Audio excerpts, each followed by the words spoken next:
Hey folks, this is Matt once again with another Steven Seagal movie review and the Seagal-a-thon. We're kind of getting to the home stretch, but again, he was in 7 fucking films in the year 2016. That's because most of those films he's in it for this much. But fuck it. I got this far. The Asian Connection. And that title, I don't know if they're trying to get some notes on the French Connection or the Chinese Connection with Bruce Lee. Both better movies than this. Stars this guy named John Edward Lee. And it almost feels as if this is not by style, but by plot. This is trying to be true romance. Because that was a man and a woman. Guy stole from this, prove his love to his woman. They get chased down by not Christopher Walken, but Steven Seagal, who is the bad guy in the film. I'm like, if you're trying to be true romance, you're failing. And again, I'm not talking about directing wise, style wise, but plot wise. You have this woman doing this boring narration, talking about this ruthless crime lord, takes place in Cambodia. And yeah, Steven Seagal is the bad guy. He's got the same fucking goatee that's in the last couple movies I reviewed with him in it.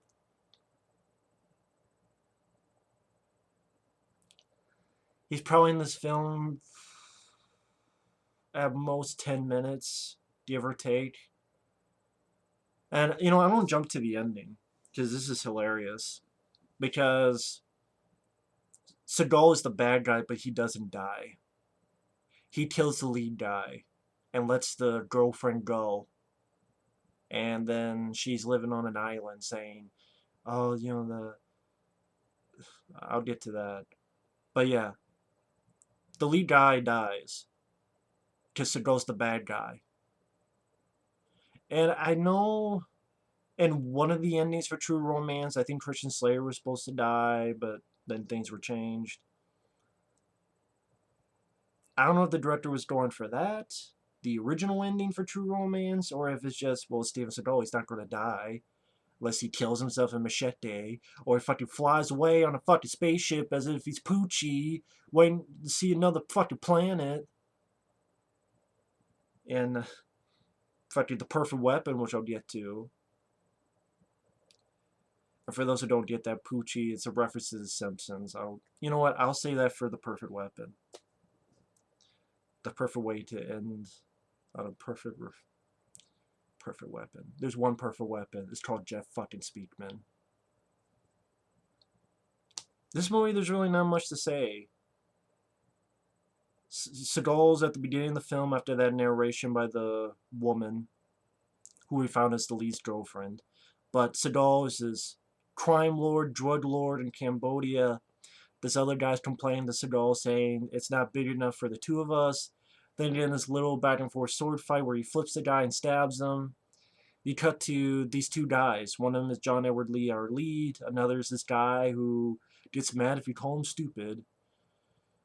They rob this place. They ride on motorcycles. You also have this love aspect with him and his girlfriend, who is the woman who was narrating at the beginning. And she's kind of a girlfriend I would like to have because it doesn't seem like much bothers her. He robbed all this stuff. Hey, do me on all this cash. Hell, you don't have to ask me twice. I'll do that. I want you to do me over all this cash. Okay. Seagal gives a really bland and bored performance. Finds out that his money was robbed. It was his money in the place these two guys robbed. And he wants them found and killed. But one of the guys who works for Seagal, he knows where those two guys are at, but he doesn't want to catch them. He wants them to continue robbing places, so he gets a cut out of it. It's like, I'll be your inside man, and we're going to be friends. And you don't keep robbing, and you don't give it to me, at least half of it. So he's working with Seagal, but he's an inside man, this other guy. And he tied up the lead guy, and he's like, well, and if you don't rob this stuff, I'll hurt your girlfriend. And so the lead guy pretty much tells his girlfriend almost all this stuff. She's hot, and she's like, well, you stole, it's kind of romantic, and you know what, I know you're tied up and beaten up, but let's straighten up this bedroom so I can take care of you. I'm like, man, this is the perfect girlfriend, man. Not much brains, hot, and pretty willing to take a lot of business up front.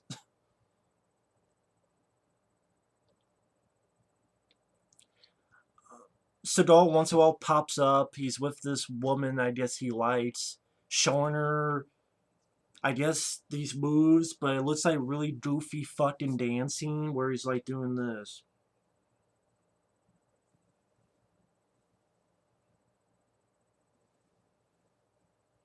Like teaching her moves, I guess, or just it looks stupid, it looks silly, it looks ridiculous. And fucking Michael Jai White has a cameo in this. I know he doesn't like Seagal, and I think he only did the film because he wouldn't get scenes with Seagal. He's like, am I going to get scenes with Seagal? No. Good, then I'll do the movie. I think literally that's what it was. He's not a fan of Seagal, and Seagal's, yeah, they don't like each other. Because I remember that interview, The Voice, where Steven Seagal says Michael Jai White's not a real martial artist. And then I think another interview with The Voice, Michael Jai White then said, well, you know, Seagal, he's not a true martial artist, so yeah, they don't like each other. I can't blame Michael Jai White, honestly. But this quick cameo, that's nothing. He's just a guy that the lead guy comes to, and he's the guy who has guns. And he gives him a gun that says, hey, I kind of like you. Hope you're not into some crazy business. 2 minutes at most? And that's like the whole scene. Michael Jai White thinking he's a cop or he's undercover or he's got a wire on. All you know, wires. Okay, you got money. Let's do some business. Hey, I kind of like you. Blah blah blah. That's it. Really quick cameo by Michael Jai White. Nothing, absolutely nothing role. He must have really needed the paycheck. You get a montage of these two guys robbing. Once in a while, Seagal is in bed with this girl with her titties out. And even the lead guys, I don't think John Edward Lee was a terrible actor. He had his off and on moments. Sometimes he was okay, sometimes he was eh. I didn't really end up liking the characters though because, for example, they rob one. And by the way, the shootouts and the action, when they do appear, they're very low in energy. And later on, it looks like the lead guys, they're shooting at cops and even killing some cops. So I'm like, kind of hard for me to give a shit about you if you're doing that, you know? Just saying. But this one scene where they rob this place and this almost random guy, like, who the fuck is this guy? Like, chasing them throughout all this stuff and chasing them down these back alleys and chases after them and starts kicking their ass and gets one off his bike and doing these martial arts, and all of a sudden the lead's buddy just shoots him in the back. I'm like, who the fuck was that guy? That's like a guy we haven't seen before, and I guess he worked with Seagal's people, I guess, but it's like, I don't remember him seeing him before. So it was just funny. It's like this random guy is like, it would have been funnier if he kicked their ass and then just walked away and said, "Oh, I had some sorry, I thought you were someone else. I had some bad chop suey." Just walked away, like fucking like another movie. But one thing leads to another. The lead guy's buddy dies in this car robbery. I think it was a car robbery, and his girlfriend becomes his new robbery partner.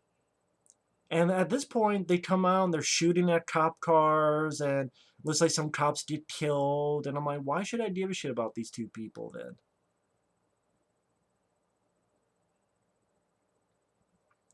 Once in a while, Seagal pops up, sitting in a chair, going, you know, I must be stupid, because I keep putting my money where you tell me to, and these people stole my motherfucking money, and from what I understand, one of them's even a girl. I don't know if I should kill them or hire them. I want them dead," and flips over a table. Um, Even the few scenes Sadol's in, there's still one scene with bad dubbing. Where he's on the phone, he's like, "You don't have to take care of this." Like 70 minutes into the film. It was like an hour and 10 minutes. Because I'm like, you're not even in this film that much, and there's still one scene where you need another voice to dub your voice? Are you shitting me? Once again, saying how much Seagal does not give a fuck. If he doesn't give a fuck, why should I give a fuck? I keep doing this because I'm like praying to the movie gods. Take me away from this marathon. God damn it. I know I skipped a few, like Clementine, where he only appears at the end and he's kind of a villain but kind of not. Or the Onion movie, where there's nothing to review with him in it because it's just a couple minutes of him being cock puncher and punching cocks, pinching people in the dick. It was just nothing really to review. Or this one called Sheep Impact, which is a alcohol commercial, and it's like 5 minutes long on YouTube. It's not even a review. It's not even a movie. It's just a little short commercial he did. It's like me reviewing the Mountain Dew commercial with Steven Seagal. With Sally, that's one of the best things he's fucking done the past 15 years was that Mountain Dew commercial. Where he's in the supermarket and he's accidentally hitting people. But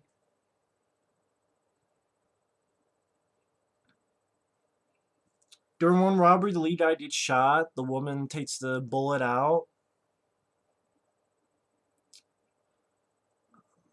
One of Seagal's guys finds out who the inside man is and tries to kill that inside man. But that guy kills him and turns the tables, kills that intruder. And that inside man meets their two leads, the guy who's in the cast, but there's a gun under it and shoots the inside man. And then they think they're alright, the guy and the girl, but they get chased by Seagal, who's driving this big truck. But the guy blows up these little barrels nearby the road and blows it up and stops Seagal truck for a while.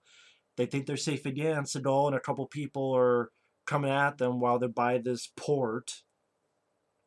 The guys don't cover his girlfriend, but he gets shot. And Seagal tells the woman, "Leave the money here and you go with your life." So she goes. And then she's on some island somewhere. I'm like, how the fuck she get to the island? I thought she had no money. And she tells stupid narration like, "He still, I don't know why he let me live. He just told you because here's the money, you go. He, there must be some compassion still lived in him somewhere. Even the monster has a heart." And what the fuck? This bullshit narration. He killed your boyfriend. He didn't let you go because it probably reminded him as the woman with the titties that he was fucking earlier. That's why. He's in bed with a woman ready to, for fuck's sake. Compassion still lived in him somewhere? If there was compassion, he would have let the lead guy live. So lead guy dies, and the girl heads out. And the last thing she says is, "That guy will live on, but only in my heart," and the movie ends. The only mild positive I can say is there's some nice wide shots of the location. Like this mountain that looks like some Buddhist is cut into the mountain. And some shots have a wide shot. Some nice wide location shots. Other than that, Seagal is a bad guy that doesn't die at the end. Um, he's in it sporadically for a combined total of maybe 10 or 12 minutes at most. The lead guy off and on acting. Don't really care about his character or his buddy. Michael Jai White in a pointless cameo. Fight scene. Well, there's not really much of fight scenes. The little bit at the beginning with the little teeny sword fight he has with Seagal has with this guy.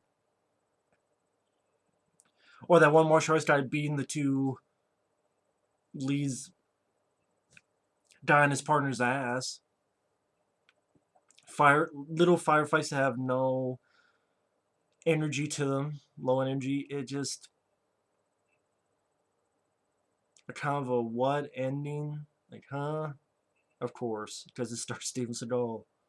Well, not really star, but you know what I mean. This is just it's a useless movie.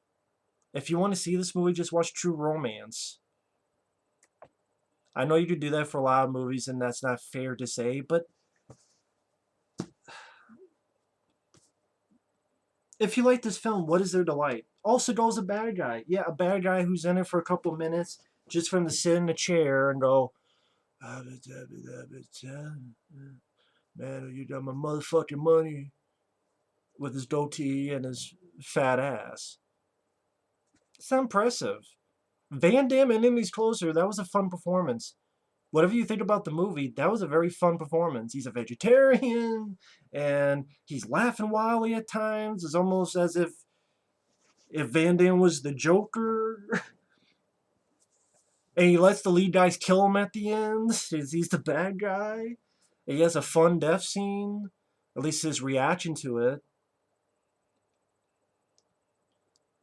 Like, that's a villain performance. Here, just Seagal being bored a lot of times with his fucking sunglasses on, looking in the distance, mumbling. It's not impressive to me. Doesn't do shit for me. So yeah, fuck this movie. I'm done with it. The Asian Connection. Let's move on to the next one.